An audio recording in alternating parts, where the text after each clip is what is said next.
দেশের তালিকা থেকে বাংলাদেশের উত্তরণের নির্ধারিত সময় চলতি বছরের ২৪ নভেম্বর। তবে এই উত্তরণ আরও ৩ বছর পিছিয়ে দিতে জাতিসংঘকে চিঠি দিয়েছে ঢাকা।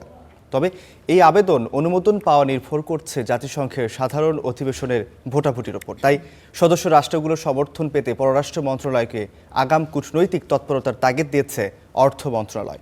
বিস্তারিত জানাচ্ছেন মোন্নাফ রশিদ।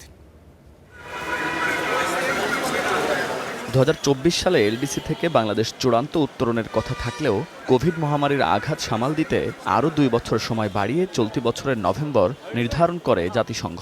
এর মাঝে ঘটে যায় জুলাই আগস্ট গণঅভ্যুত্থান। অন্তর্বর্তী সরকারের সময় উঠে আসে হাসিনা আমলে রেখে যাওয়া ভঙ্গুর অর্থনীতির চিত্র।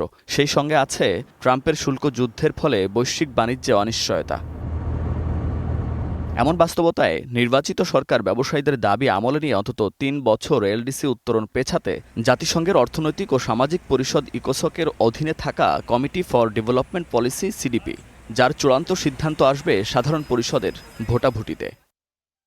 তাই বাংলাদেশের পক্ষে ভোট টানতে সদস্য রাষ্ট্রগুলোর সঙ্গে কূটনৈতিক যোগাযোগ বাড়ানোর গুরুত্ব উঠে আসে জাতিসংঘের আন্ডার সেক্রেটারি জেনারেল ও হাই রিপ্রেজেন্টেটিভ রাবাব ফাতিমার চিঠিতে। এই প্রেক্ষিতে সদস্য রাষ্ট্রগুলোর সঙ্গে যোগাযোগ বাড়াতে পররাষ্ট্রমন্ত্রীকে চিঠি দেন অর্থমন্ত্রী। বলেন, সমর্থন পেতে আগাম ও নিবিড় যোগাযোগ বাড়াতে হবে ঢাকাস্থ বিভিন্ন দেশের মিশনের সঙ্গে। বিশেষভাবে গুরুত্ব দেয়া হয় যুক্তরাষ্ট্র, রাশিয়া, ইউরোপীয় ইউনিয়ন, ভারত ও নেপালের সমর্থনকে। বাড়তি যে ৩ বছর পাওয়া যাবে, সেই ৩ বছরের মধ্যে আমরা যে বায়োলেটারাল যে নেগোসিয়েশন, যেসব পিটিএ, এফটিএ, ইপিএ এগুলো করার একটা সময় পাওয়া যাবে। বাংলাদেশ গ্র্যাজুয়েটেড হয়ে যাওয়ার পরে যদি ফেল করে, this will B a big fail.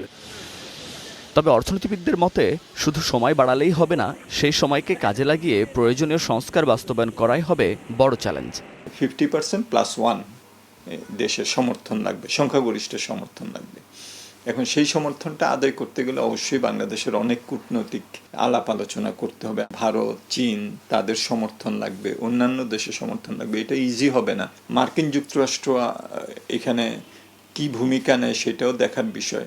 এটা যাতে এই না হয় যে আমরা ৩ বছর পেলাম, আচ্ছা যবে হবে তবে হবে, তারপর দেখা যাবে। এলডিসি থেকে উত্তরণের ফলে আন্তর্জাতিক পর্যায়ে বাড়বে দেশের ভাবমূর্তি। তবে বাণিজ্য ও সহজ শর্তে ঋণ সুবিধা কমবে, যার প্রভাব ঠেকানোর জন্য সক্ষমতা বাড়ানোর বিকল্প নেই। Munnaf Rashid, star news, Dhaka.